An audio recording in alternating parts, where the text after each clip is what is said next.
Thank you all for joining. I appreciate you taking time out of your day to join this webinar. This webinar is based on working remotely with Oracle ERP Cloud. So I wanted to thank you all for joining and on this webinar on the impact of cloud computing on the new reality in which we find ourselves. I'm working from home and have been since mid-March. I know that's a long time, as I'm sure the majority of you have as well. In this webinar, we're planning to share a little bit about who we are, review some facts and trends on which experts like Gartner and Salesforce and InfoWeek have reported. And then at that point, I will introduce two of our clients that have gone through the transition to the cloud, and they can tell you a little bit about themselves and how it's affected their teams. Then finally, we'll open it up to the floor, you, the attendees, to see if you have questions for CTR, Dora, or Alyssa. Because for the sake of time and continuity, we will not be answering questions during the discussion. But if you have questions, please feel free to include them in the Q&A area of this webinar, and we will address them at the end of the webinar. The webinar is timed so that we should have plenty of time at the end to address any questions that come up. And I do have a couple of people monitoring the Q&A section that they'll certainly bring those questions to me at the end of the webinar. Lastly, if you prefer, you can address those questions to me at dkenny@ctrworld.com, and I would be glad to get back to you. Okay, introductions. My name is Dick Kenny. I started in public accounting straight out of college in the dark ages. My first job was confirming the balances reported on large computer printouts that they were accurate. After about a month of running a calculator, I was actually pretty good at calculators. I never really was, but after that time, I could rip through a report pretty quickly. For the most part, our computer systems were massive COBOL or Fortran applications, again, dark ages, that very few people understood. We relied upon massive T1 trunks between facilities just so we could access the programs. If you were remote from your computer, that communication part was always a question. Of course, now we can generate financial statements, approve POs, and enter transactions from iPhones, PCs, tablets. Those are just some of the benefits that cloud computing has introduced. These are definitely interesting times. You're probably wondering who we are when I say we, and why you should listen to us. Computer Technology Resources, otherwise known as CTR, has been in the business consulting and technology space for about 22 years. We've seen just about every configuration and combination of systems imaginable. Our consultants have over 15 years of experience in working with and supporting business applications, such as ERPs, for example, Oracle Cloud ERP and NetSuite, as well as e-commerce and business intelligence software, such as Tableau, and also Oracle's products. We have functional development and infrastructure employees located around the globe that provide 24/7 support.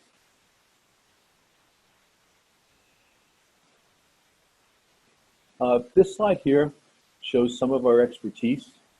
We have industry verticals that really cross a lot of different lines. We have a strong focus on best business practices. So not only do you get the technical expertise that you need, but you can also make sure that best practices are sewn into your business systems and processes. We firmly believe that the key to laying a foundation for business growth is standardizing where you can while extending your system to take advantage of your core competencies. To do this, you need to have a strong industry and application experience, and we feel we can offer you both. It also helps to have a strong application that supports you in your need as you grow. These are some numbers and figures and all, and just findings from different organizations that we subscribe to that provide research. And so don't just take our word for the growth of cloud computing. According to industry-leading market research firms, the working remote trend is growing quickly, and not just because of the current stay-at-home guidelines. Most of this information presented here was reported well before the pandemic. I do, however, think that the current situation has accelerated the need for safer, more flexible, and more widespread solutions. For example, the Gartner Group research shows that 54% of HR leaders indicated that poor technology and/or infrastructure is the biggest barrier to effective remote working. More research shows that by 2030, the demand for remote work will increase by 30% due to Gen Z employees entering the workforce. Lastly, 64% of professionals say that they could work anywhere, and remote work policies are common in the organizations that they work in.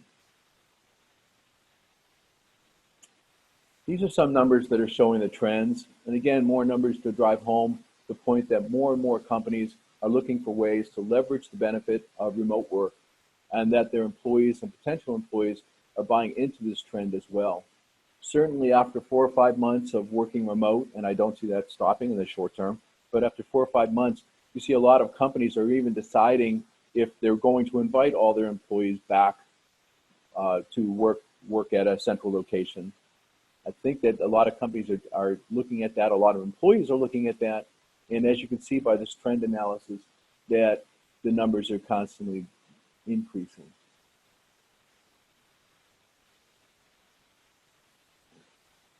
Here are some facts and figures on the impact of cloud technology put forth by some industry leaders in their space. I think you will hear some of these findings reflected in the panelists' responses later on in this webinar. Nearly all IT execs surveyed by Salesforce said that they plan to invest in or improve their cloud disaster recovery solutions.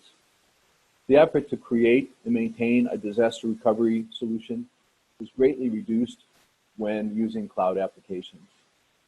You can see in the numbers that we have there that certainly the trends are working towards cloud, the amount of security and capability that they have. The next slide is my favorite. I get to introduce two people I've been working with for years, some for many years, others for a couple of years. But what I wanted to do is just quickly introduce the two panelists that we have here.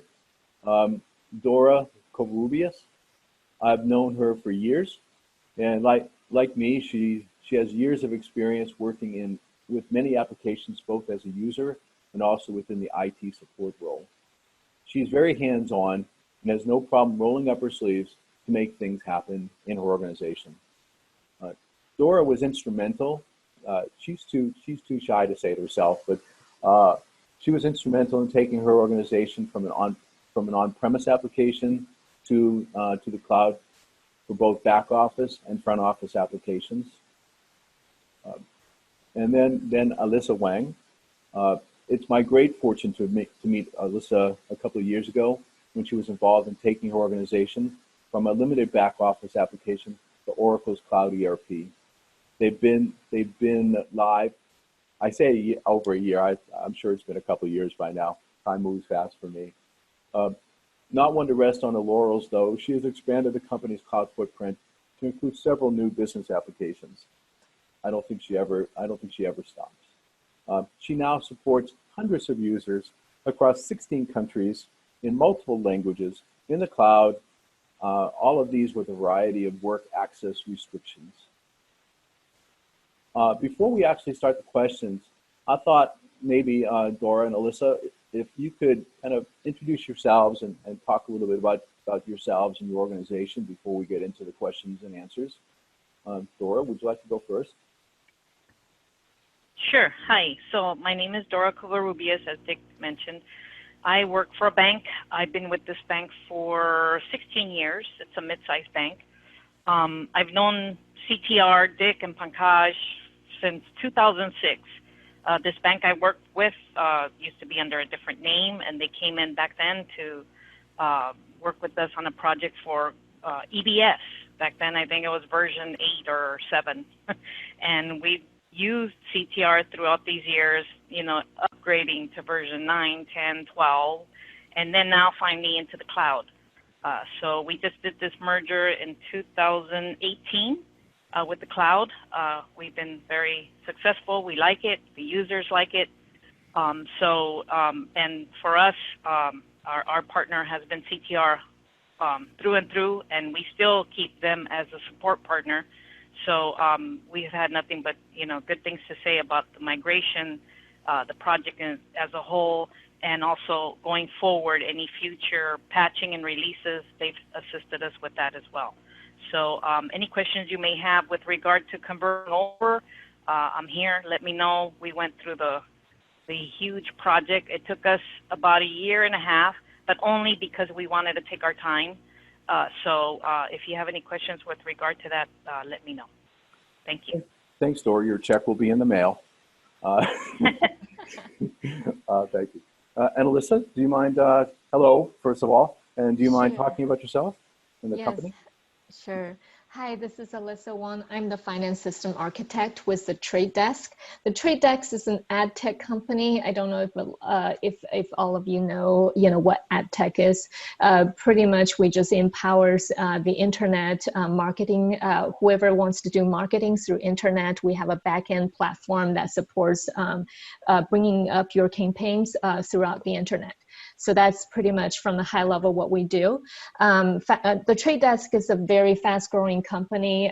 We've only been in place for about 10 years, but we have the revenue and our number of employees we have had grown tremendously. So we outgrew our old accounting system about a few years ago. We basically need to be able to go into different countries, different regions in the world, and be able to do financial reports off of all of our global entities. So we upgraded implemented into Oracle ERP about exactly a year ago. We finished our implementation and went live over there. And through that journey, it was not an easy journey. We got lots of help from CTR. Really appreciate all of the CTR resources. They've been very, very dedicated, very, very knowledgeable, and I don't think some of the stuff we can get through without their help. So really appreciate the entire team helping us through on our Oracle ERP implementation. Thanks, Alyssa. Your check will also be mailed out soon. Okay, so what we'll do is, for those attending, we've got some questions. Obviously, Alyssa and Dora have kind of already answered some of those questions. But we'll kind of start from that, and kind of some of it may be repeat, but I just want to make sure we cover all of our bases for you, because if you're evaluating, right now a lot of you are working from home, but if you're evaluating the migration to a cloud application like Oracle's ERP Cloud, then I'd like you to at least get an idea from them, because again, for them it's relatively recent history. One was a little over 2 years ago, and one was a little over a year. So it's not that far in the past that they've kind of forgotten some of the heartaches and problems. But and both have been very successful. Both companies have gone up on the different parts of the cloud, different applications of the cloud, and so they can truly tell you, and they can truly tell you their experience. And so. On Dora, what prompted you to go up to your current system, your current cloud system, as opposed to staying on EBS for a while? So with us, it was a kind of a two-part thing. Part of it was we were already in line to upgrade our hardware for our EBS application, and of course that entailed at least 6 to 9 servers. So it was going to be a costly endeavor for us with regard to upgrading hardware, but that was fine. So we mentioned it to our business, and then they were like, well, you know, we'd like to have something more intuitive, a nicer user interface in the front end, a little bit more flexibility with our reports. So they wanted to look into the cloud. So we started going through the normal channels. Like you said, we went through Gartner. We, you know, went through a few banks because we're a bank, so it's a little different than a regular merchandising type of company or manufacturing company. So we have a lot more security involved and, you know, a lot more things to consider. So we asked a few banks if they had gone already with the cloud, and we got their take. We got a few references from regular vendors, and then we decided to go into the cloud. So it was a win-win for us from an IT perspective. We only maintain technically one server right now, and eventually a DR server that we have in place, but we don't have the same amount of servers that we have to maintain as we did with the previous EBS. And from a business side, they're very well pleased. They like the new user UI, the interface. It looks like an iPhone with a bunch of little icons, so they're happy with the visual. It's easy to work with. They can use it from home. So there's a lot of benefits. So that's why we decided to go with the cloud. Okay. And you also had a number of remote workers even back then. And I know sometimes their work experience, you know, going through VPN, getting into your servers and all that. Some had a slow response, some had an okay response. But I believe in working in the cloud, you really don't have that disparity anymore. It tends Yes, to sir. be all over. Yes. We used to have to go through our Citrix session to get to our and Citrix, unfortunately, it's good, but it's very slow, and there was a lot of challenges there. So this is a lot better. Yes, no more Citrix. They could just go directly in. So it has alleviated a lot of headaches. Yes. Okay. Alyssa, what about yourselves? Why did you decide to move from your legacy into the cloud? So primarily, really, because we now grow into different countries, we have different statutory reporting requirements in each of the countries. And however, you know, we also need to be compliant to do our US GAAP reporting, where we are a public company. We are obligated to do that. So we need to be able to report in local currency and our USD currency, where we report into the SEC. So our old system cannot do that at all. All of those has to be done manually. So it's really, that old system just is lack of the capability, but the Oracle ERP system made it all of those things possible. We also had a lot of business process improvements and lots of SOX compliance issues addressed through the Oracle ERP system. Yes, I know. I mean, your structure is a little, from my perspective, a little bit complicated.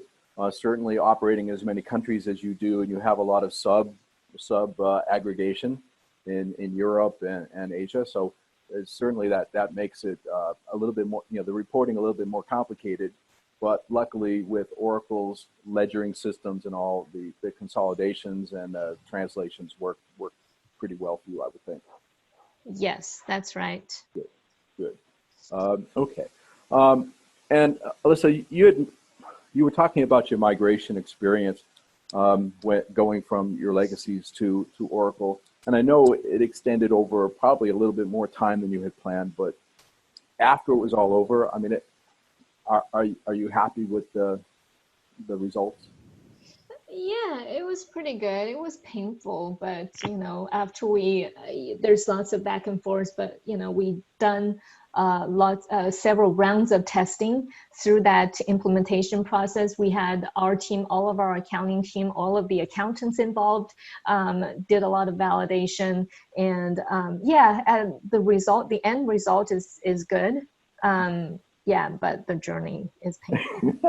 Well, what probably created more problems for you is you were growing exponentially during that time frame. So, it made it really difficult. No matter what decisions you were making, they were being overridden by your need to grow, and all your people were doing your day-to-day business as well as doing a migration to the cloud. Yeah, definitely. We had to, temporarily employ lots of shadow staff to make sure that we can get all of the day jobs done and allocate our key resources time into the project as well. So that was a good thing to do too.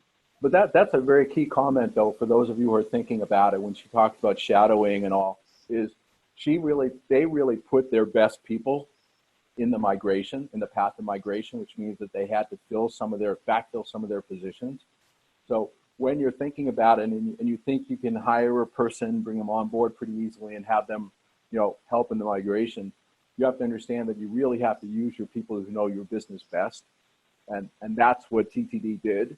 And that's why they're so successful. And so it caused pain during the process and a lot of long hours and especially because they were operating in multiple countries. But the end product, why they're happy with their end product now is that they had the right people in the right places to make decisions pretty quickly. And I give kudos to TTD and their management to know that they needed that, because a lot of companies don't think about that during the process. With Dora, with your organization, your overall experience during the migration, can you kind of talk about that a little Sure. So our migration was a little bit challenging from a different perspective. We of course, we had CTR as our partner. They were able to do our migration. And of course, like Alyssa said, there are a little bit of headaches and, we have to get our subject matter experts involved. It takes time and our daily work gets done like after hours and so forth. But the overall migration for us was great. CTR came through for us. We are very thankful.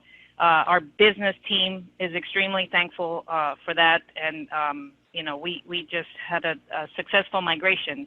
Even post-migration, we had a few glitches.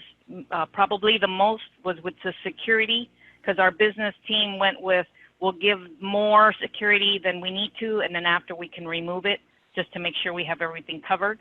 So we did have a few issues post-migration with security, which just meant we already were aware of it. We took the security off to make sure we would comply with our segregation of duty review.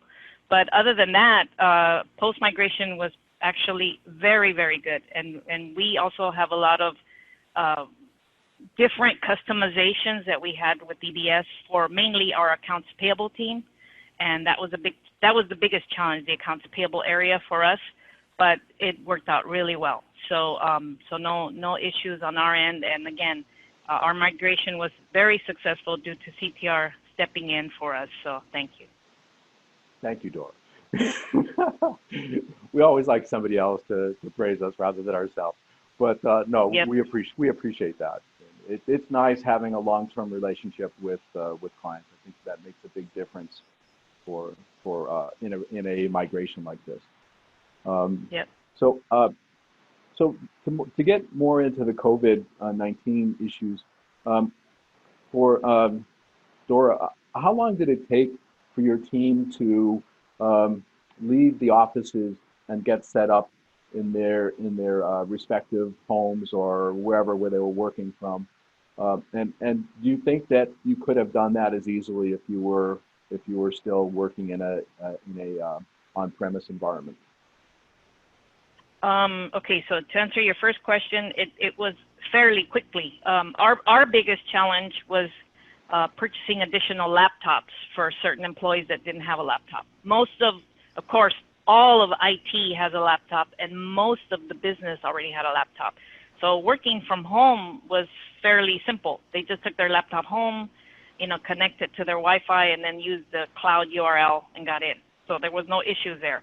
So the biggest challenge was buying additional laptops to, for everybody else. Now, we do have one item, but it's not like we know, again, we are aware. And so to print our checks, because we have a lot of vendors that we have moved over into ACH, but we still have a lot of vendors that prefer a check cut for their payments. So on the AP side, our AP team works remotely 3 days a week, but 2 days a week they go in to actually print checks. That was the only kind of thing that we had where they had to come in and still go to the office and print, because we can't have the printer at their home with the maker and the check stock, because that would be against, our audit, well, that would be a definite audit issue. So anyway, that's been the only thing. Other than that, everybody was able to log in, approve invoices, perform their journals without any issues, requisitions, no issues whatsoever. Now, if we would have stayed on our old one, definitely we would have had issues, because again, we would have had to have gone through Citrix, which is very slow. And then our team used to like to use the Discover desktop for reporting. So that would have had to have been either used through Citrix or installed on their PC. And again, that would have been additional installations for our help desk team, and assuming it would work. And so, yeah, it would have been a lot more challenging and probably wouldn't have worked as well. So with the cloud, it's been great. We just get on the URL, we can see the invoices, we can see the images of our invoices that we scan in, we can do our journals, everything has been great. So definitely we're glad we were on the cloud before the COVID, because if not, it would have been a lot more painful, mainly for IT and, our help desk and our network team. But definitely it helped out that we're on the cloud. Okay, thank you. Alyssa, what about it from your perspective? Dick, can you repeat your question? Sure. Did it take your team long to adjust to working remotely as opposed to being in the offices, and then how different would it have been if you had still been on your legacy system? Yeah, first of all, it didn't take long. Like Dora had said, there's, the internet that you need, the URL. You have the internet and the URL for the Oracle Cloud, and that's pretty much it. And, all of us pretty much already have laptop. We don't use desktops, so everybody can just go anywhere and work from there. So there's no really anything that needs to be transitioned. There's not, other than people love going to the office and hang out, but that doesn't exist anymore. But we want to stay cool safe. Office, so that counts. Yeah, exactly. So people can't hang out anymore, but they can still work. So Okay. there's not so much transitioning. And then how different is it? Our old application is also a cloud application. So I can speak to how different it is for us. It's the other one is also something we can access to through the internet. So the work hasn't stopped, and but then I would imagine, if I'm in the old world where the company is still hosting this, it's on-premise software, then we would have more trouble.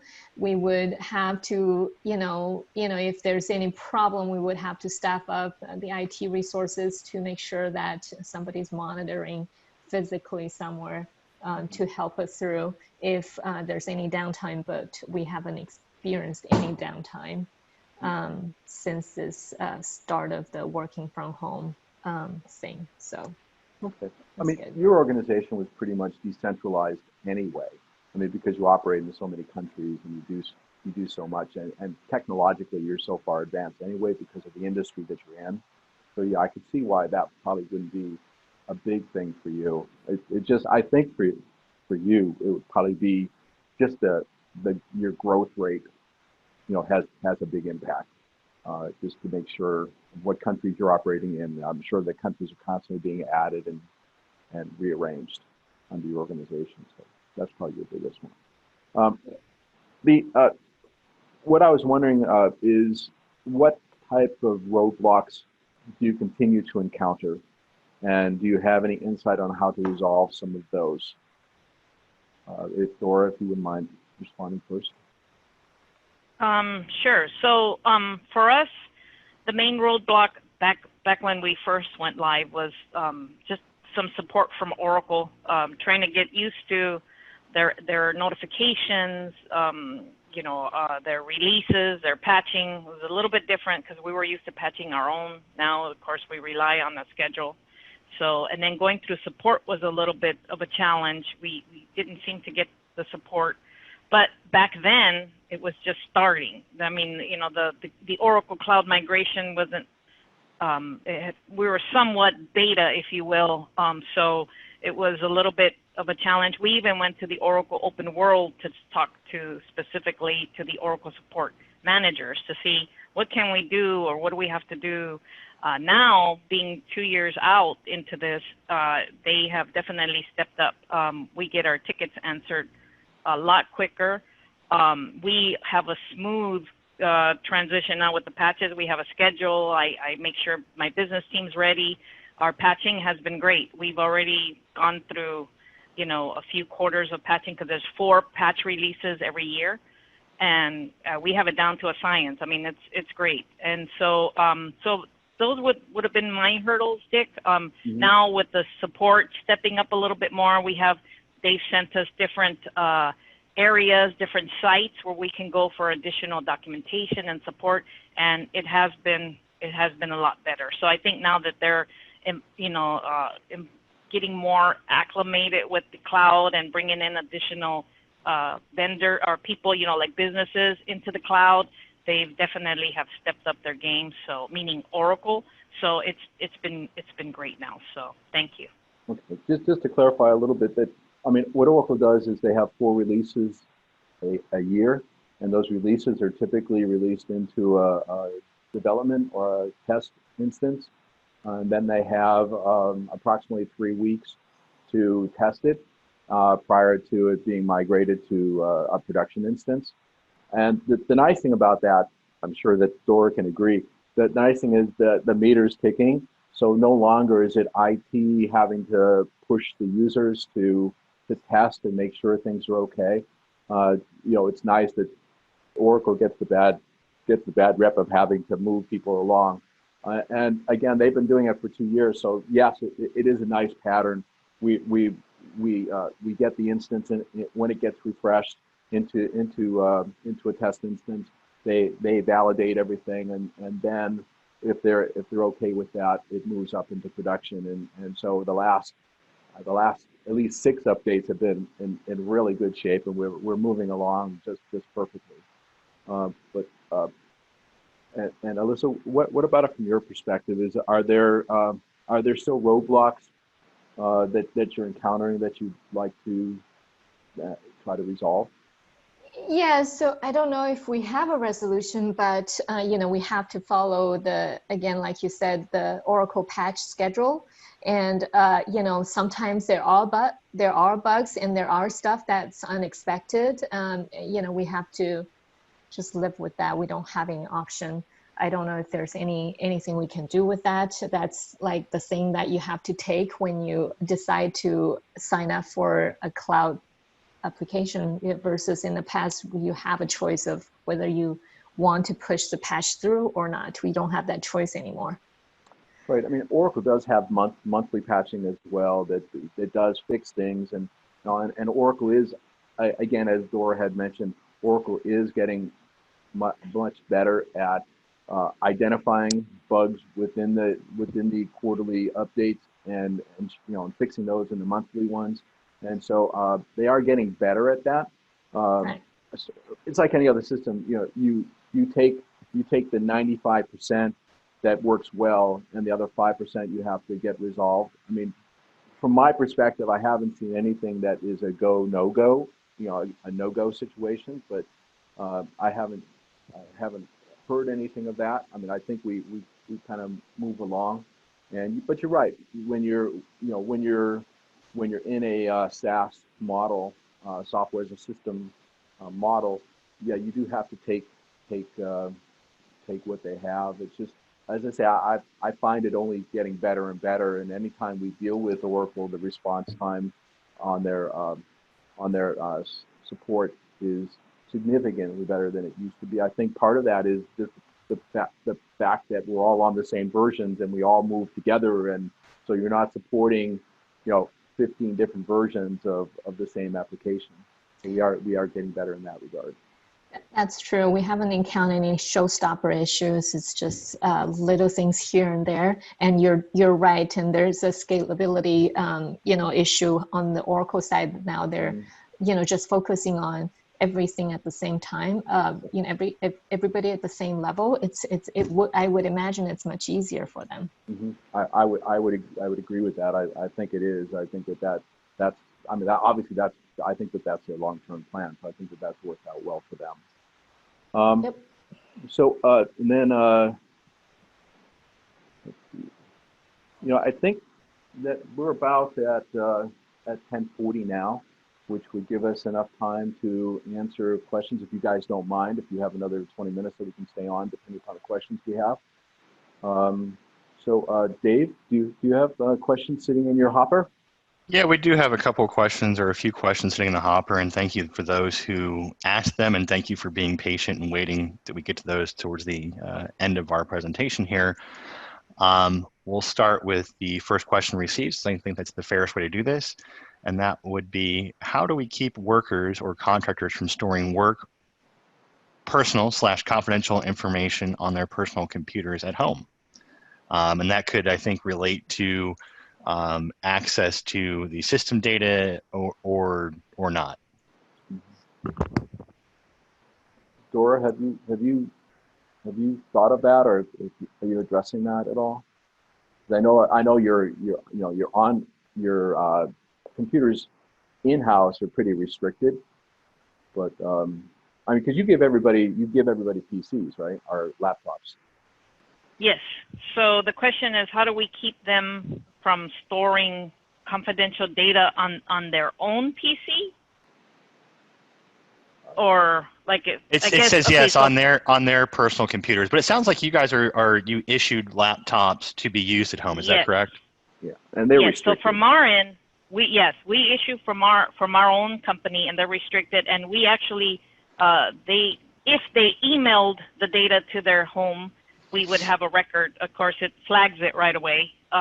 If they can't use USB, all our PCs have they've been modified, so you can't use a USB drive. Only certain people in IT, and pretty much it's management, and those people also are monitored. So there's no way to transfer data from a PC, one of our issued PCs, into a personal PC without our IT department knowing. So that if that helps. Yeah, so we have a lot of restrictions. We have a lot of, and Dick is aware, we have a lot of, even if you put a certain word in an email, it will flag it, and you can't open it.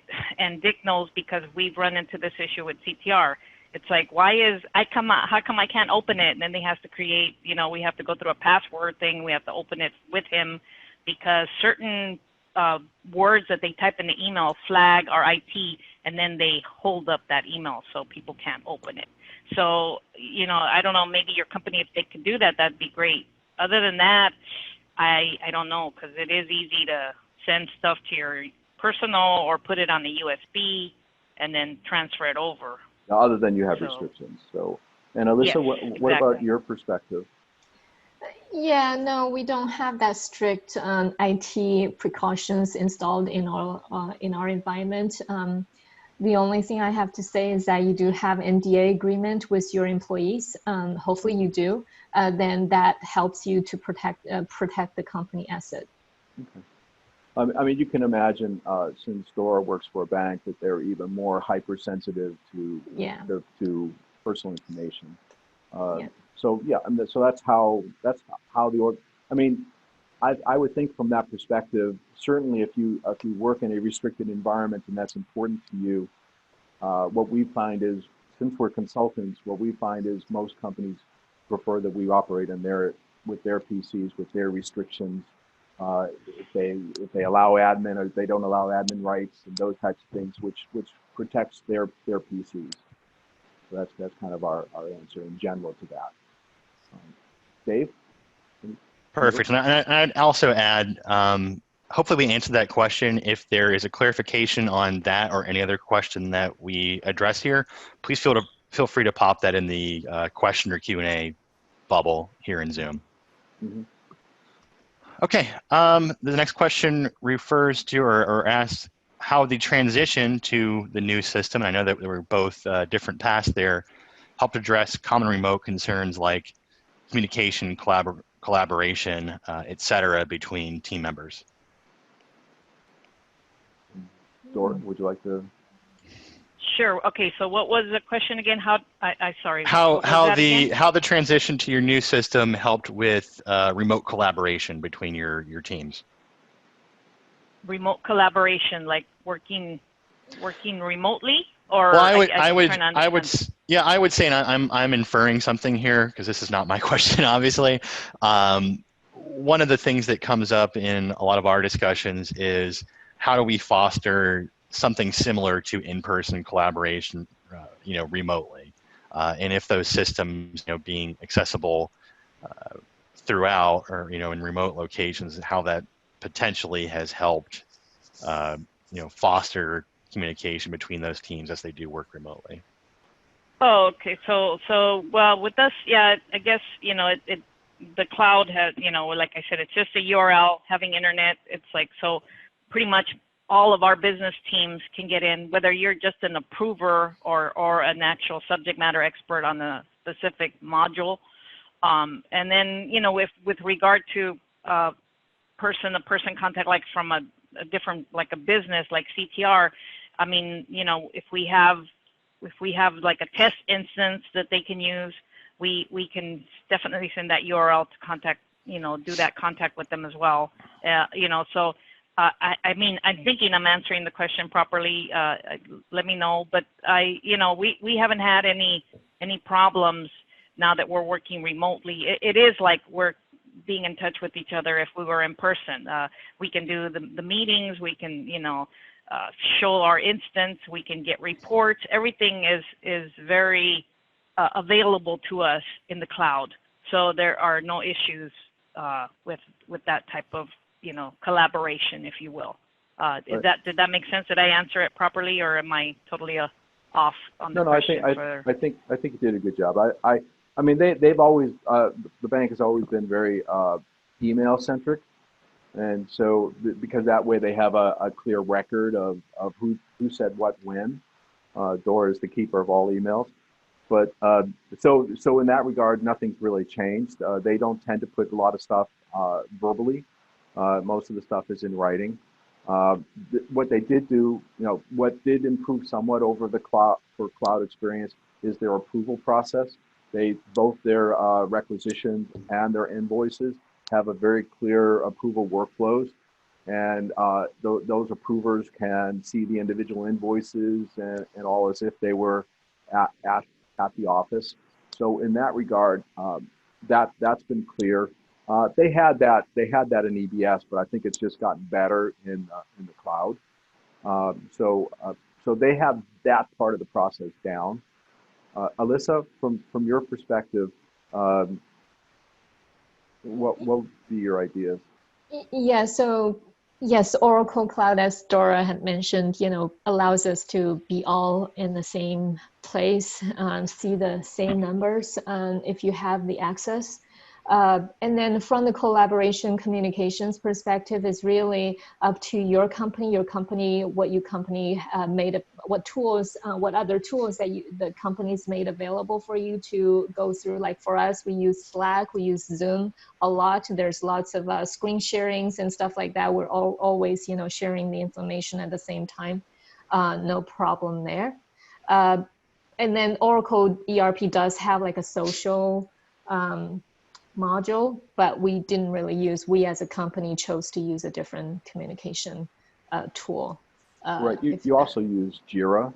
Yeah, we use JIRA as well, yeah. And that's really nice because they can send something to us and we can respond and we can come to communicate, and everything is being tracked. All those communications are being tracked to the point that it gets resolved and it gets stored in their knowledge base. So yes, it's nice to have it all in one spot, like the Cloud ERP, and Oracle has collaboration tools that do that. But if they use it in, TTD uses an enterprise-wide system, so it captures all of their communications back and forth. In addition to that, they use Zoom to do a lot of the web conferencing. Dora uses her system to do their web conferencing. So you don't have to. It doesn't have.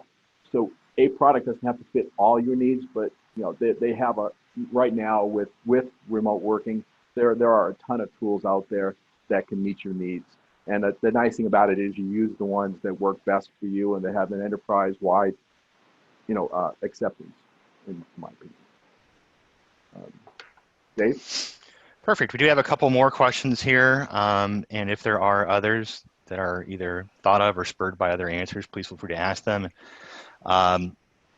We'll get into, and I know that Alyssa and Dora had different experiences coming from different systems here, but the crux of this question is what prompted the move from the previous system to Oracle Cloud ERP? And like I said, I know that Alyssa and Dora have different systems and different experiences that they had.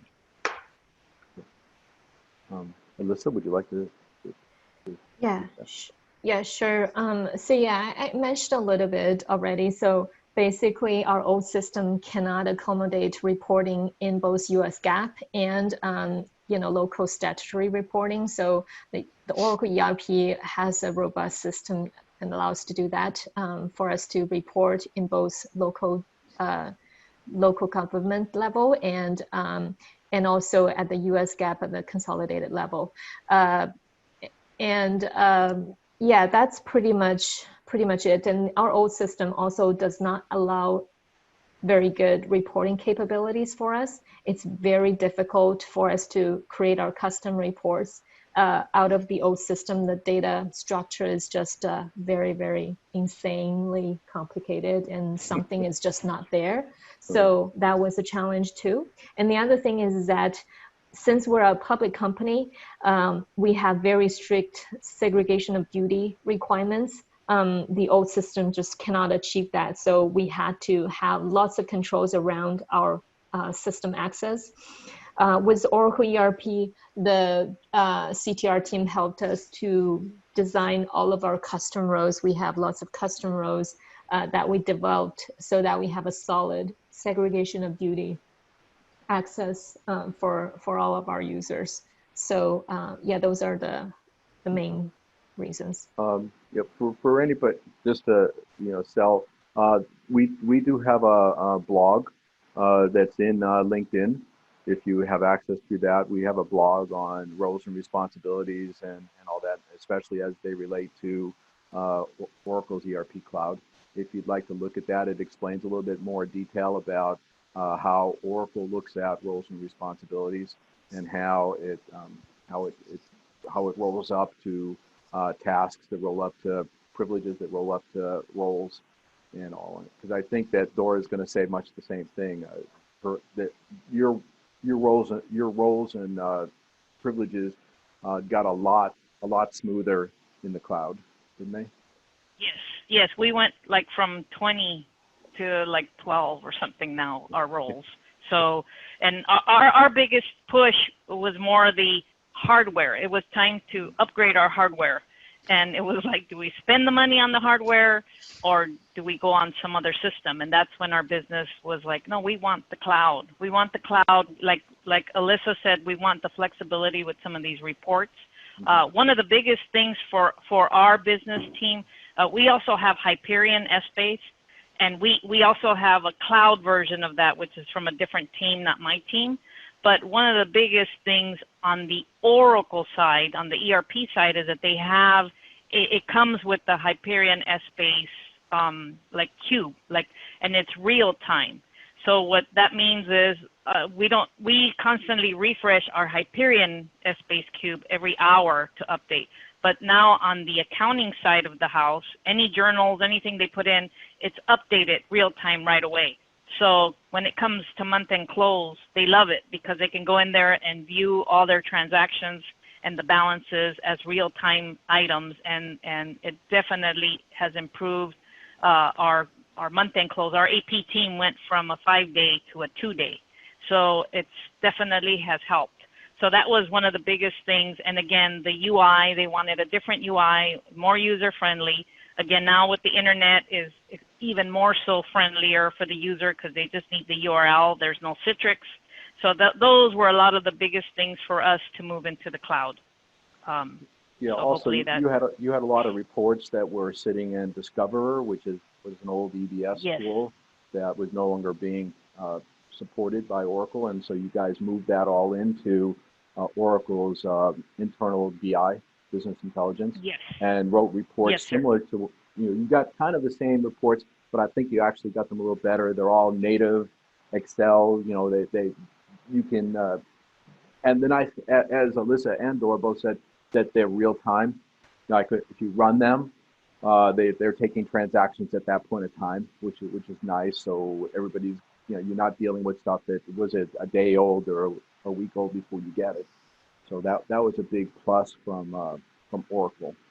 Okay, Dave, anything else from your perspective? We've got about 6 minutes left in our hour. We do have one final question here, and again, if anyone else has any questions, still feel free to ask them, and we can always follow up via email or something like that, whatever you prefer.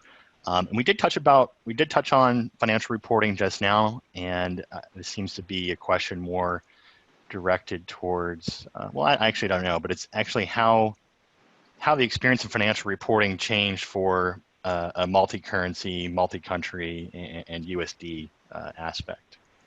We love accounting questions. Alyssa, since you are multi-currency, multi-country, multi-ledger, would you like to address that? Yeah, that's an interesting question because Oracle really has multiple different ways for us to address that.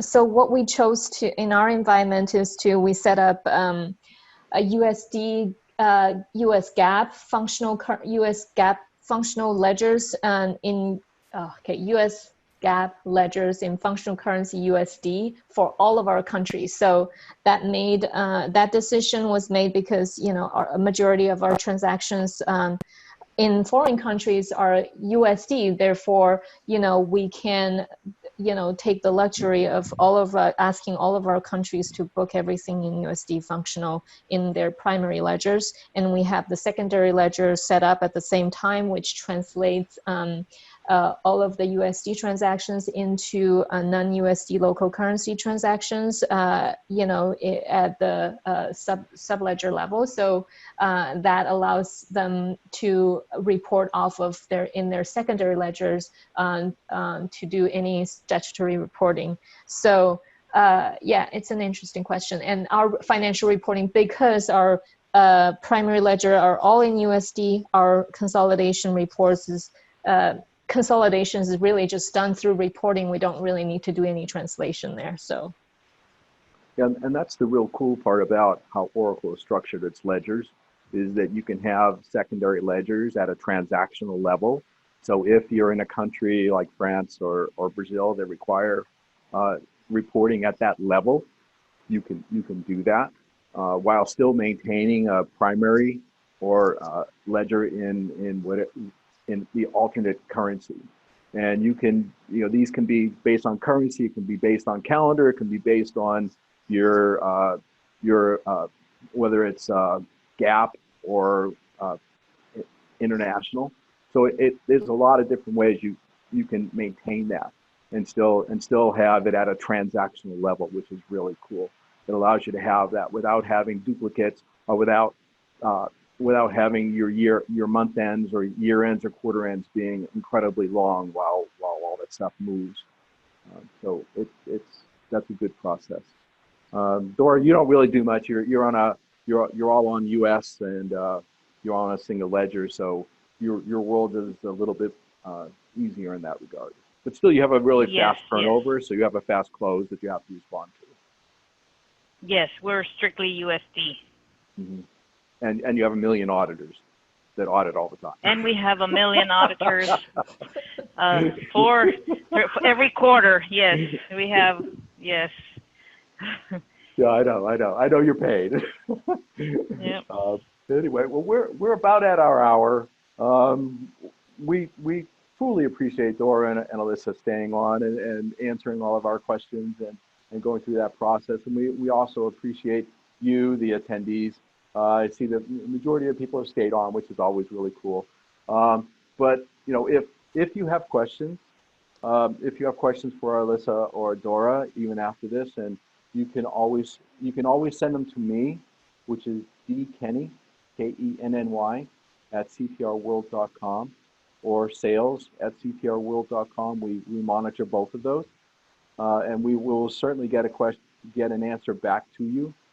We'd be glad to do that. That's part of our job as consultants. And again, we appreciate it. I hope you have a good rest of the week, and if there's anything we can do for you, you know where we are now. Thank you, and we'll talk again. Good luck and stay healthy.